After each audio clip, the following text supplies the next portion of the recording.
Premier League တမိုင်းတစ်ချောင်းရမတ်အနည်းဆုံးနဲ့ Champion ဖြစ်ခဲ့တဲ့အသင်းများအားလုံးပဲမင်္ဂလာပါခင်ဗျ Entertainment Mind Sport Channel ကနေပြန်လည်ကြိုဆိုလိုက်ပါတယ်ဒီနေ့က Premier League မှာတော့ Champion ဆုကိုလိုချင်ရင်ရမတ်60ကျော်100နီးပါးအထိရအောင်ကစားနိုင်မှဆက်ရှာရမယ့်အခြေအနေဖြစ်နေပါပြီ Manchester City နဲ့ Liverpool အသင်းတို့ရဲ့အကျိတ်နဲ့ရှင်ပြိုင်ခဲ့ရတဲ့ခုနှစ်တွေကိုကြည့်ရင်ဒါကသက်သေပါပဲရမတ်80ကျော်ရုံလောက်နဲ့ကတော့ဒီနေ့ခေတ်မှာဒုတိယဒါမှမဟုတ်တတိယနေရာမှာတင်ကျင်းနေရမယ့်အနေထားပါဒါပေမဲ့ EPL တမိုင်းတစ်ချောင်းမှာအများနဲ့ဒီလိုရမတ်အများကြီးလိုနေခဲ့တာတော့မဟုတ်ပါဘူးအတိတ်တစ်ချိန်မှာတော့ရမတ်80ကျော်80အစွန်းထွက်ရုံလေးနဲ့ Premier League ဖလားကြီးကိုပုတ်ခါတီကကင်မြောက်ခွင့်ရခဲ့တဲ့အသင်းတွေလည်းရှိခဲ့ဘူးပါတယ်ဒီနေ့မှာတော့ EPL တမိုင်းတစ်ချောင်းမှာရမတ်အနည်းဆုံးနဲ့ Champion ဖြစ်ခဲ့ကြတဲ့ဘောလုံးရာသီ10ခုအကြောင်းကိုတင်ဆက်ပေးသွားမှာဖြစ်ပါတယ်ဒီနေရာမှာစိတ်ဝင်စားဖို့ကောင်းတာကဒီစည်းရင်းထဲမှာအသင်းကြီးတစ်သင်းက9ကြိမ်တိုင်ပါဝင်နေရကိုတွေ့ရမှာပါဆိုတော့ဘယ်အသင်းဖြစ်မလဲဆိုတာကိုဆက်လက်ကြည့်လိုက်ကြရအောင်ဗျာနံပါတ်10နေရာမှာကတော့ Manchester City အသင်းရဲ့2020-21ဘောလုံးရာသီပါအဆိုပါနှစ်က City အသင်းက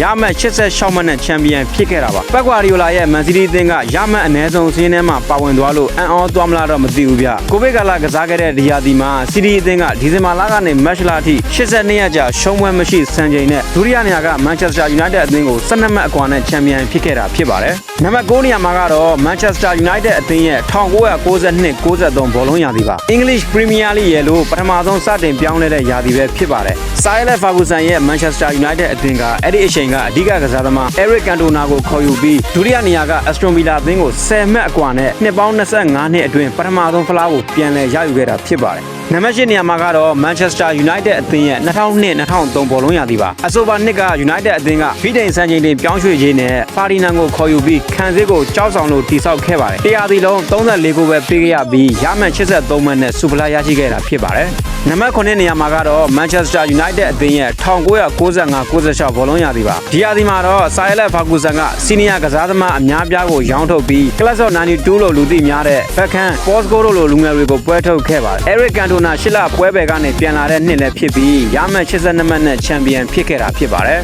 နံပါတ်6နေရာကတော့ Leicester City အသင်းရရှိခဲ့တဲ့2015-2016ဘောလုံးရာသီပါဘောလုံးသမိုင်းတစ်လျှောက်မှာအကြီးမားဆုံးအံ့ဩစရာလည်းဖြစ်ပါတယ် Championship ကနေတန်းတက်လာပြီးတန်းမစင်ရဖို့ရုန်းကန်ရမယ့်အသင်းတစ်သင်းကညီပြ Rani Yeni ရဲ့လက်အောက်မှာကဘာကြီးကိုစွန့်အားစေခဲ့ပါတယ်သူတို့ရဲ့တံပြန်တိုက်စစ်ဗျူဟာကိုဘယ်အသင်းကမှမတားနိုင်ပဲရမှတ်81မှတ်ထဲနဲ့သမိုင်းဝင် Champion ဖြစ်ခဲ့တာပါကဲအခုဆိုရင်တော့ရမှတ်80နဲ့80ကျော်ရေစီကိုရောက်လာပါပြီဘယ်အသင်းတွေဖြစ်မလဲဆိုတာကိုဆက်လက်ကြည့်ရအောင်ဗျနံပါတ်9နေရာမှာကတော့ Manchester United အသင်းရဲ့2000-2001ဘောလုံးရာသီပဲဖြစ်ပါတယ် United က Premier League 3 ကြိမ်ဆက် Champion ဖြစ်ခဲ့တဲ့နှစ်ပါ April လလယ်ကလေးကဖလားကိုအပိုင်ရထားပြီးဖြစ်လို့ရာသီကုန်နောက်ဆုံး3ပွဲလုံးကိုဆိတ်လျှော့လိုက်တဲ့အတွက်ရမှတ်80နဲ့သာဇက်သိမ်းခဲ့တာဖြစ်ပါတယ်ဘောလုံးဝန္ဒနာရှင်မိတ်ဆွေတို့အနေနဲ့အခုပြထားတဲ့ Viber နံပါတ်မှာ iPad ခွန်ချစ်ကိုဖိုက်သုံးလုံးမင်းနဲ့ Sport အိတ်ဆုံးတို့ကိုတွားရောက်ဆော့ကစားနိုင်ပါတယ်ငွေကြေးပိုင်းယုံကြည်စိတ်ချရတဲ့အပြင်မမသစ် bonus unit ဖြစ် bonus တွေပါရှိတာကြောင့်စအေးလက်အေးကစားလို့ရပါတယ်နံပါတ်4နေရာမှာကတော့ Manchester United အသင်းရဲ့2010-2011ဘောလုံးရာသီပဲဖြစ်ပါတယ်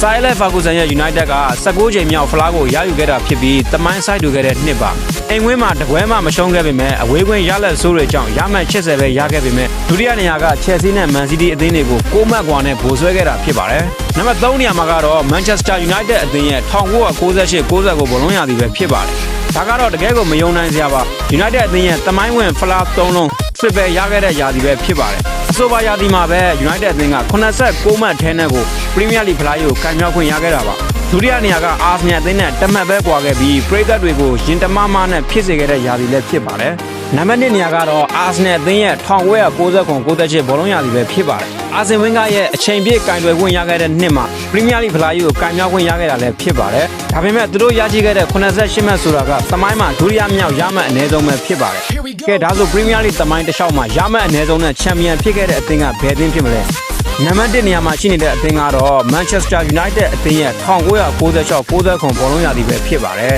United အသင်းက85မှတ်ထဲနဲ့ Champion ဖြစ်ခဲ့တာပါဒီနေ့ကနေ့ကြည့်မယ်ဆိုရင်တော့ Champion League ဝင်ခွင့် Top 4 ဝင်ဖို့တော့မသေးကြတဲ့အနေထားပါဒါပေမဲ့အဲ့ဒီရာသီကအသင်းတွေအပြန်အလှန်ရမှတ်တွေရောခဲ့ကြလို့ United က85မှတ်ထဲနဲ့ဒုတိယနေရာကအသင်းကို9မှတ်ထိဖြတ်ပြီးတက်တောင်တက်တာနဲ့ကို Champion ဖြစ်သွားခဲ့တာပါကဲဒါကတော့ Premier League သမိုင်းမှာရမှတ်အနည်းဆုံးနဲ့ Champion ဆုဖလားကိုကန်မြောက်ခွင့်ရခဲ့ကြတဲ့ဘောလုံးရာသီ10ခုအကြောင်းပဲဖြစ်ပါတယ်မဲဆွေတို့အနေနဲ့ရောအခုခေတ် Premier League မှာရမှတ်80အောက်နဲ့ Champion ပြန်ဖြစ်နိုင်မယ့်အခြေအနေမျိုးရှိနိုင်အောင်မလို့ထင်သလားမဲဆွေတို့ရဲ့ယူဆချက်ကို comment မှာရေးခဲ့ကြပါအောင်ဗျ